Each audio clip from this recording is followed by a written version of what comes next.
There's an epidemic in America, one that is stealing the future of our nation's children, one that is suspending millions of adults in childhood. Its name?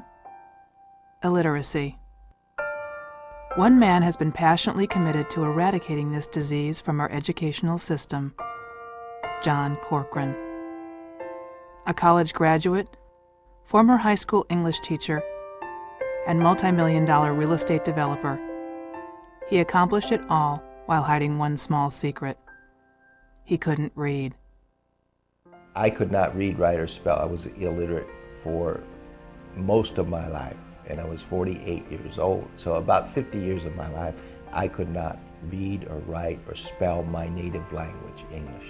I was one of those people that in the second grade, I ended up in the dumb row. John passed from grade to grade through a system of social promotion he believes still exists today. Because he was good at math, his teachers told John's parents he was smart, but immature. He would surely learn to read someday. According to John, by 6th grade, he had become the boy with the mask. I had to pretend all the time. I had to act all the time. I had to be on guard all the time. I didn't get to tell people who I really was. In junior high and high school, John sought out pretty, intelligent girls who were happy to help him with his homework or tests. He became part of the in crowd, playing 3 sports and getting elected homecoming king. I consciously decided that it was in my best interest to make friends with the college prep kids, the smart kids, the good students, identify with that group other than to identify with the losers that couldn't read. The University at El Paso gave John a full athletic scholarship. He now faced even tougher obstacles, writing essays and passing college exams. I was always analyzing the security system, you might say. Where are the grades? Basically, how do I get that degree? After graduation, John was hired to teach English grammar, social studies, and coaching at a high school near Carlsbad, California. It was the beginning of a teaching career that would span an amazing 17 years. I almost quit every day because I knew I really did have a conscience about doing a good job. Well, how do you do a good job with one hand tied behind your back? I brought the knowledge in by bringing experts in that delivered lectures. I also used television, and I taped Roots, for example, and showed that, and then we had discussions, and that was live. That was relevant curriculum at that time. John's masquerade extended to his personal life as well. He told his wife Kathy that he couldn't read. She thought he meant he couldn't find the time. It wasn't until she overheard him trying to read a bedtime story to their 3-year-old daughter that she learned the truth. She became his surrogate reader and writer. In 1977, John took a leave of absence from teaching to pursue real estate development. For 10 years, he built a successful multi-million-dollar company in San Diego, until it became a victim of the late 80s recession. By 1986, John could no longer endure the daily war he was fighting with what he now called his enemy, words. When you can't read, words are on a page are constantly confronting you and telling you that you're stupid. And you can't do something that children can do.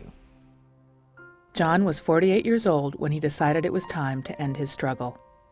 He went to the Carlsbad Adult Learning Center, where he met his tutor, Eleanor Conduit.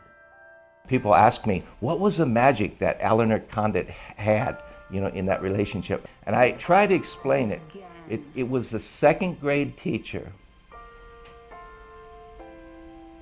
that I never had.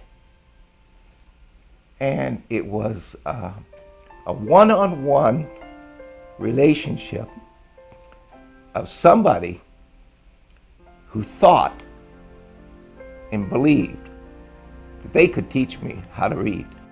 And I couldn't distinguish the sounds in the language. And it didn't mean that I couldn't hear them.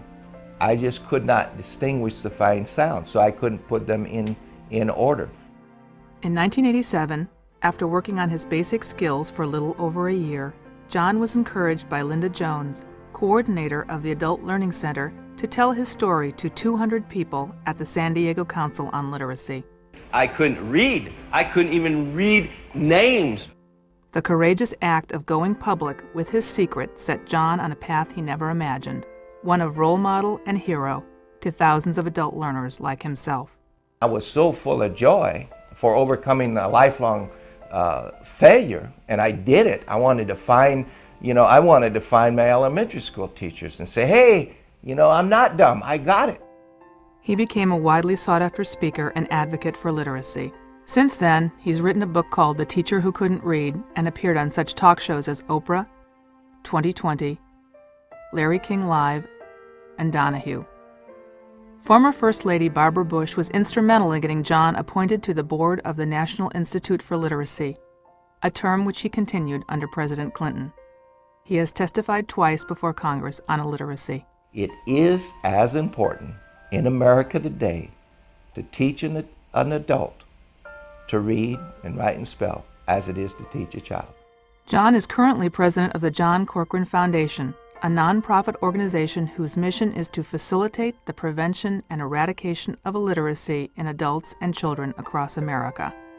It is a role he could hardly have imagined as that little boy who was forced to sit in the back of the classroom. And sometimes people will say that I'm successful. I am successful by many standards. I have a family. I've had a business. I've had a career. That's success. But I still don't know how to articulate the joy and the power that knowing how to read has and the impact that it has on my life.